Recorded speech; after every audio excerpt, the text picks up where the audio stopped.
about you? Do you have any like family you date? Did you have any family you dated? Do you ever like kiss a cousin or something? You know, just whatever. What about you? You have any like immediate family you dated? My uncle did. My Best thing uncle in the world fucked is his that- cousin.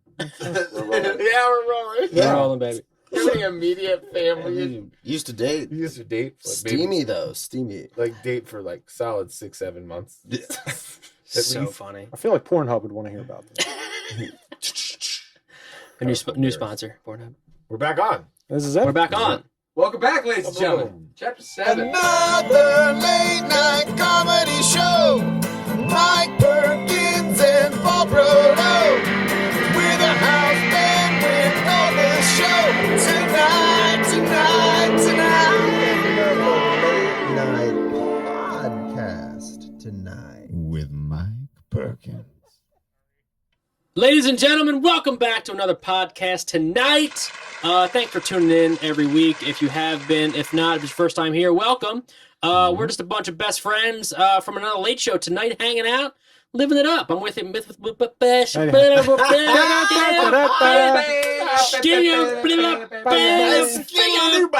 The ratings just go down. I talk for a living. I talk at you with your podcast. With me, as always, is my partner in crime, Mr. Paul Brodo. Hey, yo. And give it up for the best house band in all the land, the show, with Adam and Sean. I got my chamomile tea over here. Yeah, you know me. I want to see you.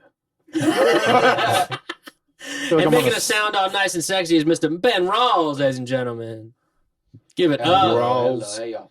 Love it, love it. Thanks I for try tuning not to in. say much. Thanks for giving us a 5-star rating on iTunes. That's amazing. And Or Apple like a 3 Podcast. or a 4 or Don't something. do 3 or 4s. We need 5s to bump up the ratings, to get up there, the reviews, everything, Spotify, it's all good. And we're not going to talk about my dating this episode, not at all. We're not going to get there. No, we won't get there at all. Not going to get to that episode. Let's talk about you guys. Huh? Hey, Let's talk about that. Let's talk about Adam and Sean, ladies and gentlemen. Adam and Sean. Let's dive into it. Let's Yeah. dive in. What are we talking about? So So recently life in COVID. you just moved. I did move away from Los Angeles. I said no more for me. Not the concept of Los Angeles and not what it brings me and joy and all of the things that I will continue to do. Just the actual city of itself. That's a big part of it. Mm-hmm. Got a sweet situation to move to San Diego and hard to pass on the situation I had. So I was like, Technically San Marcos. technically San Marcos, North County, San Diego. San Marcos. Area code. Beep this out. Beep this out. Beep this out. But it's very, I very really good said- situation. You know, Good luck, people. Find him. You get the it would have never happened if the last 6-7 months of COVID had happened. I would have never even humored it. Mhm. I've never been so not busy and so like slow down, like we were talking about, like come to like a breaking halt to stuff. Yeah. And then went, oh, what the hell matters? And like what some of the comics were saying on that show the other day, like that, Mhm. the idea of like, it was at work. What have I been doing? What's my role in life and stuff? And I want to still be in the band, like the band I want more than anything in the world. And I still want to be an actor and I still want to direct and all those things. But I had a kid a year ago, just over Just a had year a birthday. ago. Happy birthday, Kai. Yeah. Little Kai, and She'll never listen to this. hard to know. Well, She will in a she couple will. years. I got a funny one about that, but she. Daddy, she- listen to your she- podcast. What's an she- anal prolapse? I heard that on episode. Why does Uncle Paulie say that? That's so funny. That's so funny. Why does the broth say that? If it's your first time listening to the last episode, we talked about that.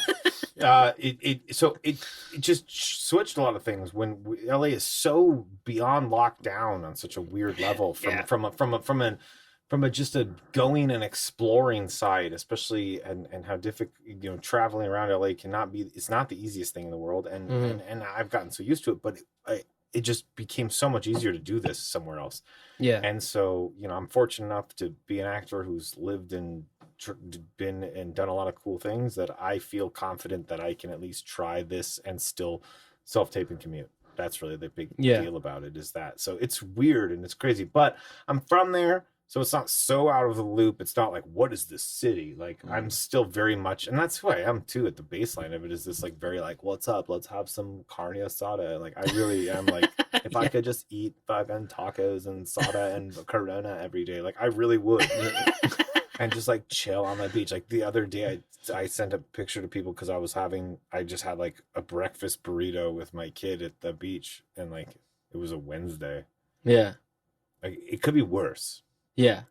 But what's not like when you say like I left LA, San Diego isn't that far. No, it isn't. And that's the thing that I think a lot of people. And like if you leave in rush hour traffic, I tell everybody, you know, I'm like, but- I moved to San Diego, and people are like, oh, what a commute. And I'm like, I've done that commute so many times. It's just not that big of a deal to me.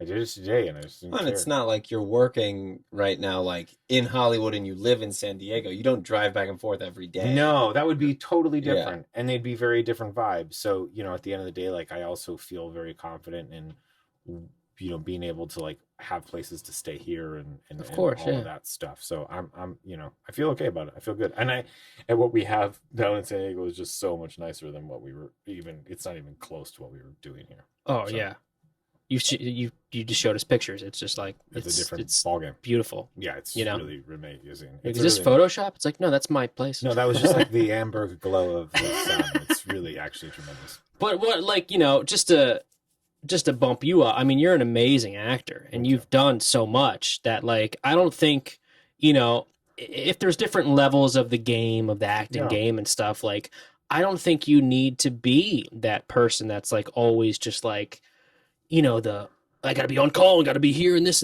You have that, like, we already know who Adam Chambers is. I appreciate that. I don't And, know like- if that's all the truth, but I appreciate that in some level, because it's part of the reason I made the move was I was like, there are a lot of things that I don't go for, and a lot of things Yeah. I don't have to go for, and I've been able to make a fortune, not a fortune, that sounds terrible because it's not a fortune, but I've been able to make a living Yeah. doing other things with the money that I've made from that. So Mhm. quality of life day to day is very has become very important to me Yeah. over the last 6 months. I never honestly cared about it before this, Yeah. to be honest. I just You're moving so much, or like as in like you're go in go LA, go. you're all just the like time, and you're always on that hustle mode, so you're just like whatever it takes, and cost of living is very expensive here. It is very different. I mean, Yeah. I'm saving money living in a better, bigger place with That's so more great. space. Like that's so crazy to think about, dude. It's so crazy. Like what I'm paying in rent, I don't have to say the number, but like what Yeah. I'm paying in rent, I could have like a 4-bedroom fucking kind of like Totally. mansion mortgage in fucking Jersey Oh, kind yeah. of thing. It's insane. It's really crazy. But we wouldn't be making as much money or whatever. Like it's the same, like Yeah. the fluctuation or whatever. But Right. it's still like, it's insane. It's really insane. And Yeah. I didn't move far away. I moved an Yeah. hour and 40 minutes away from here. Yeah, And it's still significant. And the difference of like the beach and stuff, like just being able to get to and being from so close to the beach growing up my whole life, like it mattered to me. And it mattered to me to be able to do that. Like just like I said, it's weird to be, because I always thought like, I have a kid, it won't change a lot of things, but of course it's going to change some things. But holy hell, the last 6 months are so weird. And they've just secluded me and my daughter and my wife in an apartment. hmm How she behaves day to day is just such a big part of that equation. And it's such a big part of like, well, it doesn't work in this apartment anymore. She's smarter than this apartment. Yeah. I need to do something else with her. So sometimes we'll go in San Diego now. We'll go to like 3 or 4 places in the day just to be like, look, there's other things, Yeah, a butterfly, Yeah, or like, whatever. there's the beach. There's a mall. Oh my God, But- a mall. Yeah. Right? A mall. There's a park. We'll do all these things Yeah. all in the same day now, and it can be very quick and easy to get to those places. But that's what I love. I mean, I know you called me like that day, I did. and I was like, what's perfect. going on, man? He's like, hey, Got a car loaded up. I'm in a moving truck. I'm out here. I'm gonna move What? truck and I'm leaving. Where are you going? And then we talked about it, and it's just like, it's a no-brainer, dude. It You really know, is. like, and it is about the quality of life. And I want to ask you this too, like, when you become a father, like, that changed your whole mindset probably on everything you were doing, no matter what. You know, like even if the pandemic didn't happen, I think you still would have maybe been in that mindset to be like, I'm in a different place in my life, you know? Yeah, I think the first 6 months of a baby is such a baby. They're so small and so insignificant. They just have no purpose. Helpless. They're so helpless. God. It's just a feed, sleep. It's just There's no purpose. There's no purpose. Yeah. You take them around and they do whatever it is that they need to do and move around. They get to that 6 month mark and they're like, oh, I have some feelings and thoughts about some things.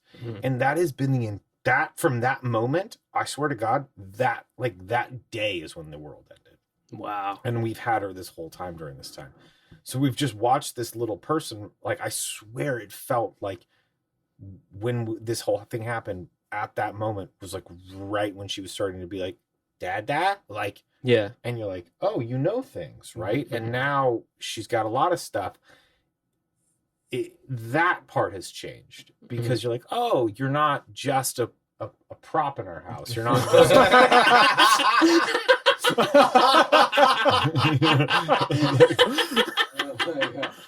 you're not just like a thing that we have. Where'd you get this baby prop at? Dude? It's so real. Now you're like a thing that we have. Urban Outfitter? Yeah, right? Urban Outfitter. It's so true though. And it's Urban Outfitters. You get this at bro? 2020 baby life. Yeah. How much did it cost? Yeah. That's a crazy part of it. And then now just see her through this thing is just a weird experience. Yeah. It's So it does change. It changed perspective on that part for sure because you definitely start embracing dad stuff a lot more. Yeah. Like truly, I'll be like, you text me dad jokes all the time, and I'm like, what is? I'll be like in these shorts sometimes, and a shirt, and I'll like walk into the bathroom like, geez, what the fuck happened here? And I'm like, this is comfortable. Like I have this conversation with myself. I'll be like, what the fuck happened to you? And I'm like, but this feels good. Like, yeah, it's just being a dad. I can't wait That's all you till can the do, Crocs get you. Yeah. The Crocs are coming for you. I saw them the other day at a mall, and I was like, Crocs or Birkenstocks? You guys are gonna be doing it. It actually had a thought of like, was this like, might be comfortable no, in the no. yard. I was like, no, keep moving. Keep moving. You know, when I'm gardening, those seem really reasonable. Because I do Yeah, but still you'd make stand them- out a lot in San Diego. Like, I still stand out a lot in San Diego. I stood out a bit in LA, but I stand out a lot in San Diego. Yeah. Because I'll still wear chains and my hair in the You got that rocker- the rocker thing. yeah. I'll still do that, and I still take her places, and I can still see people be like, "What the fuck is that?" It'd be funny, like, because you guys always, like, for the band, you guys always have, like, the matching, like, suits Yeah. or whatever. It's funny, like, at one point, Sean, if Adam's like, what if we just get some khakis and polos and do just, wouldn't it be a cool thing, like, if we had, like, light blue together? We just kind of did like a and, casual tuck it in. Yeah. I mean, trust me about Crocs. Hear me out. I got us each a pair of white New Balances. Hear me out. 409s. Hear me out. Hear me out. Before you just poo-poo it. Like you want to do. So Like funny. Your want to Like you want to do. Your wants to do. Sometimes I don't know. I've got the vapors. Can't control you. Goodness, Adam, how long have we been compatriots? That's good. It's I so went- I fun. saw yeah. live music the other day down there, though. I did get to see Which is that. funny to say because, like, if in context, if you're listening to this later, now you know, like, it's been 6 months and you don't really think about that, but I haven't seen a band Oh, bro. Yeah. since like 2019. I heard this Mhm. live This music, is the and closest we get, people. it honestly almost brought me to tears. It's crazy. Yeah. Just to hear people sing live that wasn't like Shout us out or something. Christian McGeever. Yeah, for reals, and it did bring me to Oh, tears Loft later. Yeah. It brought me to tears later because After? he was part of the. It was why I was there, and he was able to be like, "Oh, there's a show. I'm doing this weird thing," and my daughter and I went, and my daughter has never seen live music. or Dude, heard art it. finds a way. It really does. And she was so overwhelmed in this like amazing way, and it was so sweet because he was like, oh, they wanted us to sing a Disney song, and I knew my friend was bringing his daughter. It was just her birthday, so this is for her. And it was really sweet, and he sang the song, and I put her down, and she was so overwhelmed. Like, she was like, what is it? Because she loves music, but to hear it and see it and put it all together in a real live thing, It's weird. That's like such a strange Like, experience. comment, subscribe. We'll post the video of Kai dancing to the song. Yeah, it's wonderful. It's really a shocking thing, and I got home later. My mom's like, "How was it?" I was like, "I just had the best night I've ever had with my kid ever." Wow, was that night? Was the best day I've ever had with my kid. Do you think she'll play music? I hope so. Some I type. hope so. She likes the piano, and she'd be an amazing, like, I don't know, she'd be amazing, like, all rounder, I think. Yeah, she likes it. But it's just a. Did you she was just lighting up during the the show? It was so weird to watch and see her turn. There was like a big crowd on this hillside, and I put her right in front of the stage, and she was like the only person, any person that was near this. Yeah. And she was like watching Christian, and then she turned to the audience. You saw this big hillside of people, and she was like waving, like she thought she was like. Oh my god! And it was very weird because like that's obviously like just performing and being on stage was a weird moment, but also like how much I miss music and like. She doesn't understand like what that is for us. Like she came to like one sound check that we did. She's learning for the Ghost Band stuff, and she was very like young and it was very loud, so I don't think she fully got it. But this was like, what is this? This was a song you've shown me. This was it's live. This was like live. What was it, like Frozen or something? Or it was Aladdin. Oh, okay. As I can show you the world. Oh wow! It was so cute. Shining, shimmering, and she's like, splendid. My friend Christian who was doing it, he got distracted at one point because it was so cute what was happening. I'm filming it, and he goes, "Oh, sorry, I'm so distracted by this baby, I can't like handle how cute this moment is for my own life. Like I'm having a hard time." And let me back it up here, and he like backed up the song because it was. You could tell that the people in the audience were also like, "Oh, that's right, we've forgotten about beautiful moment, man. Babies and music, and that's actually really crazy, like a really weird thing." And in this weird COVID world, they got to see a baby experience her first music, which is like a really pure, genuine thing. Yeah, exactly. Like I said, art finds a way. You know, I think we're just gonna, and like Mike does his show every month, and it kicks ass. And they're still finding ways to do music for people sitting apart from each other, and babies get to dance still, which is pretty cool. Yeah, I mean, live. Yeah, I went to see Dashboard Confessional. I think like the end of February, which was right before COVID. Ooh. And it was great, their 20th anniversary stuff. But like that, like just the acoustics of a live show. Like I don't even know what it's going to be like. Ladies and gentlemen, tune into the Cabaret podcast coming soon. There you go, my shameless plug. Ben Rawls. That's where we'll stick it in right there, there. I heard a drum the other day. Like I was walking down the street at like a bar, and I heard like a boom boom, and right when you hear a live drum, you know the difference, right, between like a speaker. Oh, yeah. You hear that live drum, and I was like.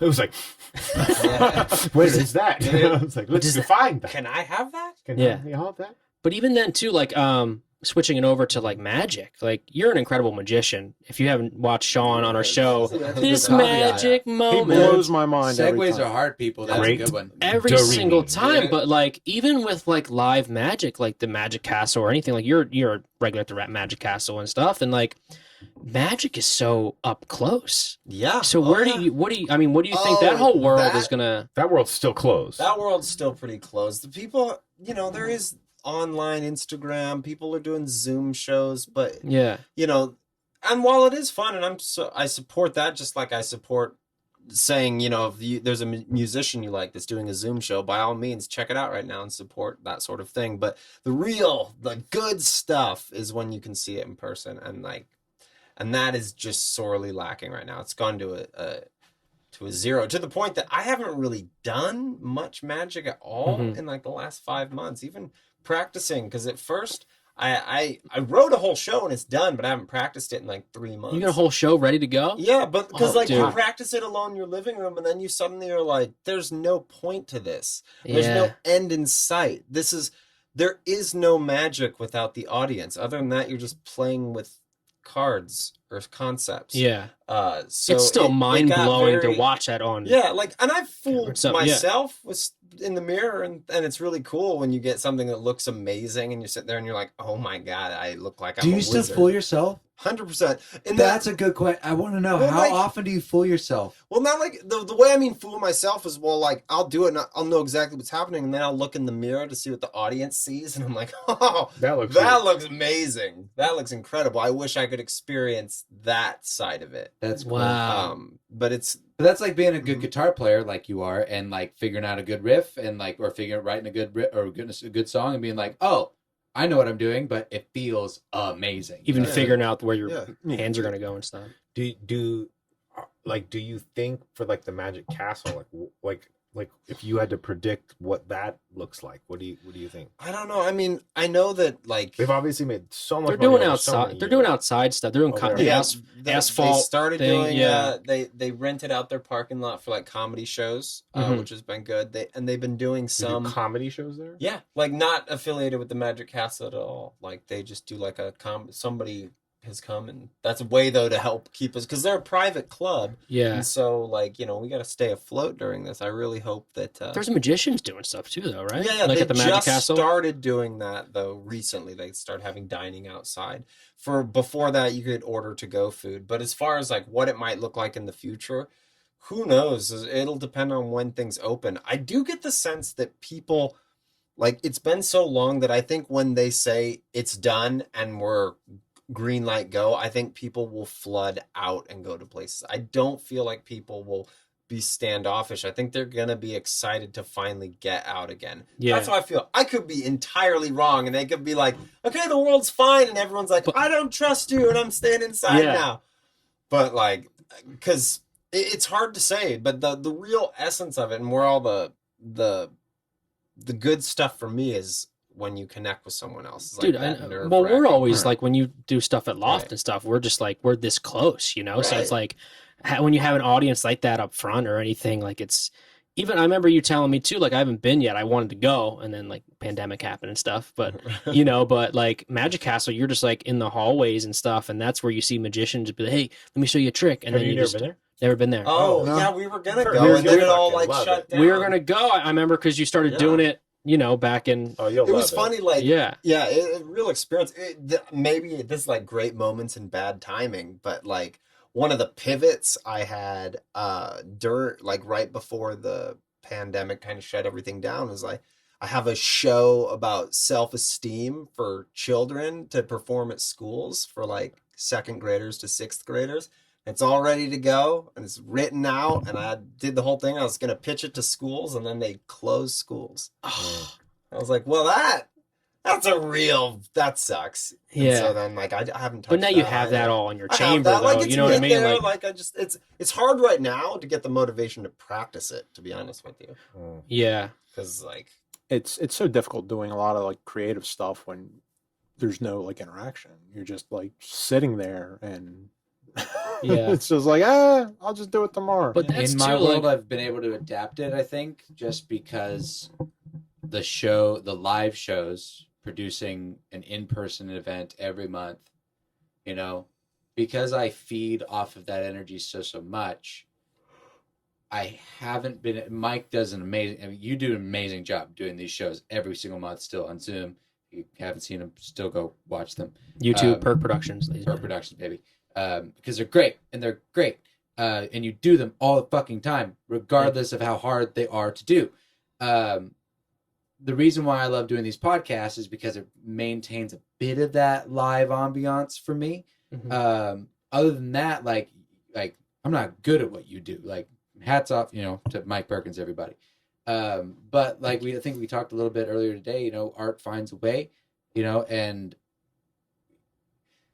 like I said, you're able to adapt it a little bit. Like, at least you're still able to teach yourself new tricks, right? And you're still like workshopping a bunch. You're I don't still mean to training make a bunch, sound right? Like but the worst thing. No, but it's like you're learning new stuff. The train got derailed a little bit, and it's just gotta like get yourself back. What I was saying was like the live music, like stemming off of that, the live music feel was like, oh my god, you feel like that. Just all the sensations of it, and like with magic, you feel that in person. Right. It's just like that's the imperson. Like, holy shit, where the fuck did you? You can see a cool thing on Instagram, and it's like that's really like Justin cool. Justin Willman, but his show on Netflix. If that same thing, if that same trick you saw on Instagram, you see it in person, it could like affect you as a human. Oh my god, dude! Something you might not ever. You still forget. That trick you did with the wire. Well, and Sean, you as a master, as a master, like as a student, working to be a master, as somebody who has dazzled everybody, that's all like the 8 pairs of eyes that are in this room, like there's gonna be a little bit of behind the scenes like loss of allure for you, just a bit, because you're like, I know what I'm doing. I don't know what I'm doing. Oh, you're talking about like the magic letdown. That's a whole nother thing. Is it? Oh, can we do a whole episode on that? Yeah, that's a whole other conversation. Yeah, that's. Sean's like, I know what I'm doing. True. It's a cool place, though. Nah, I think you really do. Yeah, I want it. Yeah, the thing that worries the me magic castles. Yeah, the magic castle. back to. Yeah, I'm saying that place is really cool because I think that ultimately, like, there isn't anything else like it. There really isn't anything else like it. I fear for a place like that till we can get back to resuming because it's so blocked up. Yeah. The whole point is you like go in. It's almost like a haunted mansion in a way. It's not like haunted. It's magic, but it's a thing. It's a vibe. I say that because, and this is true. The haunted mansion at Disneyland was built with help from magicians from the Magic Castle. No way. It was based off that? Yeah, like we went down and like the illusions, some of the illusions you see in the Magic Castle ghosts and stuff. All like stuff they helped they helped create arrange those and create that. And, wow. And from what I understand, then the Magic Castle itself, Disney designers came up and like helped decorate the interior. At one point, like, no way. It feels very. The haunted mansion is the best way to describe it because it doesn't feel like if you're definitely inside, but it doesn't feel like there's windows or anything like that. So it can feel very like, and it will pulled away from reality. Blow you away with how large it seems. Mm-hmm. You'll be down this thin corridor and you're like, oh, I'm probably walking to a closet, and suddenly it opens up and there's like, a theater space right there. There'll be another bar you didn't even know about with a stage next to it. Very cool. You walk through the dining room, like through the diners, and you're like, oh, okay, I'm getting towards the back of it, and then it opens up again and there's a 150-seat theater behind there. And a place like that's not only so like locked in, but then it's like a lot of seat based and like theater-based stuff and many rooms that are tight and corridored, and I fear for a place. Amazing place. You even said at one point you're like, because you would do magic and you would just walk in a room and you'd see like 40 people just around a magician, like in in this lobby or whatever. I rarely perform magic at the Magic Castle. I'll go and just watch. I love watching people do it. It's amazing to see. Yeah. It's one of those things that if you ever get the chance to see someone that can do real sleight of hand, take that chance. Like if you hear, because it's different, like kids magic, there's this kind of the general population thinks that, oh, magic is like what you get for a little kid's birthday party. And they've never seen someone like bend your adult mind. We saw a dude that was blind. Yeah. And I saw him this close. We were front row. And I was like, this dude's blind. And I was like, this is an X-Men. This guy was like a blind magician. He was like Daredevil type shit. He was like Daredevil type shit. His name's Richard Turner, and he's an unbelievable card handler. There's a documentary about him you can see. I can't remember the name of the documentary. 40-minute, 30-minute show with us all there, and he's blind. And he was all cards. Fool us. I was like, I can't understand what's happening. Wow. And the thing is, he never references it. It's a funny thing to watch. I've seen him live a couple times now, and he's just talking. He's doing his thing. He's doing the gambling. He does like gambling displays and things like that. And you'd like it because of you're his. I'll lose a couple hundo on the guy, but what the fuck? Like, hey, where'd my money go? Yeah. But like slowly throughout the show, the audience all realizes it in their own time. They're like, I've watched this guy do amazing things, but he's not looking at the card. In fact, he's not. Oh my God, is that guy blind? Like, wow. That's crazy. He doesn't talk about it. He just does the card work. And it's unbelievable what he can do. He can do stuff that this is an amazing story about him.